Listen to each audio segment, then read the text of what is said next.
इबादत गुजार आबिद और शैतान। एक गांव में एक नेक आदमी था।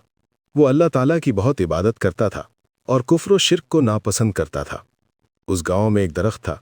गांव के कुछ लोग उस दरख्त की पूजा करते थे। कुछ लोगों ने उसकी खबर उस नेक आदमी को दे दी। वो बहुत गुस्सा हुआ और उस दरख्त को काटने के लिए निकल पड़ा। रास्ता में उसकी मुलाकात एक शैतान से हुई। वो शैतान उस वक्त इंसान की शक्ल में था। शैतान ने उससे पूछा, अरे मियाँ, कहाँ जा रहे हो? उसने जवाब दिया, फलां जगह एक दरख्त है, लोग उसकी पूजा करते हैं, उसको काटने के लिए जा रहा हूं। शैतान ने उसको पट्टी पढ़ाई। भाई, तुम तो उसकी पूजा नहीं करते हो, फिर तुम्हारा क्या बिगड़ रहा है? इसको मत काटो। इस आदमी ने जवाब दिया, जरूर काटूंगा। इस बात को लेकर दोनों में लड़ाई हो गई। इस नेक आदमी ने शैतान को जमीन पर पटक दिया। शैतान ने कहा, तुम मुझे छोड़ दो, मैं तुमसे एक बात करना चाहता हूं। चुनाचे उसने शैतान को छोड़ दिया। फिर शैतान ने उससे कहा, देखो, सच्ची बात तो यही है कि दरख्त काटने से तुमको कोई फायदा नहीं होगा, इसलिए तुम दरख्त मत काटो। हम तुमको रोजाना 2 दीनार यानी सोने के 2 सिक्के दे दिया करेंगे, इसमें तुम्हारा फायदा है। उस आदमी ने कहा, वो सिक्के हमें कहाँ मिलेंगे?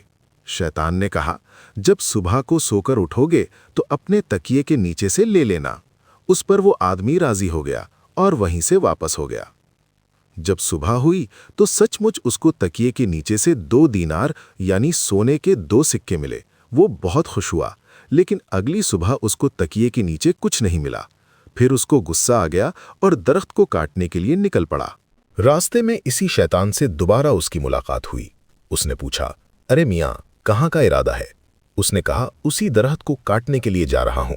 शैतान ने कहा, तुम इसको नहीं काट सकते। और ये कहकर शैतान ने उस आदमी को जमीन पर पटक दिया और सीने पर चढ़कर उसका गला दबाने लगा। फिर शैतान ने उस आदमी से कहा, जानते हो, मैं शैतान हूं। पहली मर्तबा जब तुम दरख्त काटने के लिए निकले थे तो तुम्हारा मकसद अल्लाह को खुश करना था, इसलिए तुमने मुझे पटक दिया था। अब तो तुम इस वजह से दरख्त काटने निकले हो कि तुम्हें 2 दीनार नहीं मिले। अब तुम्हारी नीयत बदल गई है, इसलिए आज तुम्हारा ये हाल हुआ।